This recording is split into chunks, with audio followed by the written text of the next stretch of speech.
शारदीय नवरात्रि में नौ दुर्गा माता के 9 रूपों की पूजा होती है। माता दुर्गा के 9 स्वरूपों में माता कात्यायनी छठे दिन चतुर्थी की देवी हैं। नवरात्रि के छठे दिन देवी कात्यायनी का पूजा किया जाता है। इसके बाद उनकी पौराणिक कथा पढ़ी या सुनी जाती है। आओ जानते हैं माता कात्यायनी देवी की पावन कथा क्या है। देवी का स्वरूप, इनकी 4 भुजाएं हैं। दाईं तरफ का ऊपर वाला हाथ अभय मुद्रा में है तथा नीचे वाला हाथ वर मुद्रा में है। माँ के बाईं तरफ के ऊपर वाले हाथ में तलवार है व नीचे वाले हाथ में कमल का फूल सुशोभित है। इनका वाहन भी सिंह है। इनकी उपासना और आराधना से भक्तों को बड़ी आसानी से अर्थ, धर्म, काम और मोक्ष चारों फलों की प्राप्ति होती है। उसके रोग, शोक, संताप और भय नष्ट हो जाते हैं। जन्मों के समस्त पाप भी नष्ट हो जाते हैं।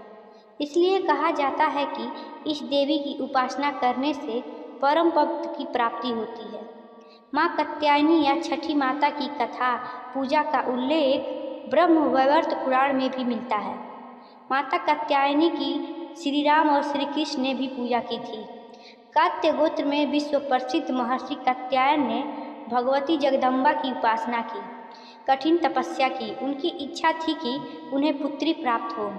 माँ भगवती ने उनके घर पुत्री के रूप में जन्म लिया और कात्यायनी कहलाईं। विजयादशमी का पर्व माता कात्यायनी दुर्गा द्वारा महिषासुर का वध करने के कारण मनाया जाता है, जो कि श्री राम के काल से पूर्व से ही प्रचलन में रहा है। इस दिन अस्त्र शस्त्र और वाहन की पूजा की जाती है।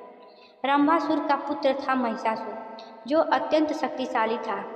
उसने कठिन तप किया था। ब्रह्मा जी ने प्रकट होकर कहा, वत्स, एक मृत्यु को छोड़कर सब कुछ मांगो। महिषासुर ने बहुत सोचा और फिर कहा, ठीक है प्रभु, देवताओं, असुर और मानव किसी से मेरी मृत्यु न हो।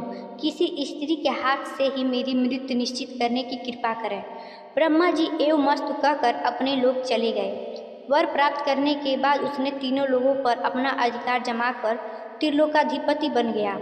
जब भगवान विष्णु ने सभी देवताओं के साथ मिलकर आदि कारण भगवती महाशक्ति की आराधना की, सभी देवताओं के शरीर से एक दिव्य तेज निकलकर एक परम सुंदरी स्त्री के रूप में प्रकट हुआ। भगवान ने भगवती की सवारी के लिए सिंह दिया तथा सभी देवताओं ने अपने अपने अस्त्र शस्त्र महामाया की सेवा में प्रस्तुत किए। भगवती ने देवताओं पर प्रसन्न होकर उन्हें शीघ्र ही महिषासुर के भय से मुक्त कराने का आश्वासन दिया। भगवती दुर्गा हिमालय पर पहुंची और अट्टहास पूर्वक घोर गर्जना की। महिषासुर के असुरों के साथ उनका भयंकर युद्ध छिड़ गया। एक एक करके महिषासुर के सभी सेनानी मारे गए। फिर विवश होकर महिषासुर को भी देवी के साथ युद्ध करना पड़ा।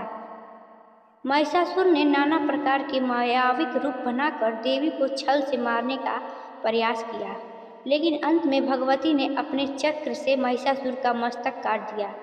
कहते हैं कि देवी कात्यायनी को सभी देवताओं ने एक एक हथियार दिया था और इन्हीं दिव्य हथियारों से युक्त होकर देवी ने महिषासुर के साथ युद्ध किया था। धन्यवाद। Like and subscribe.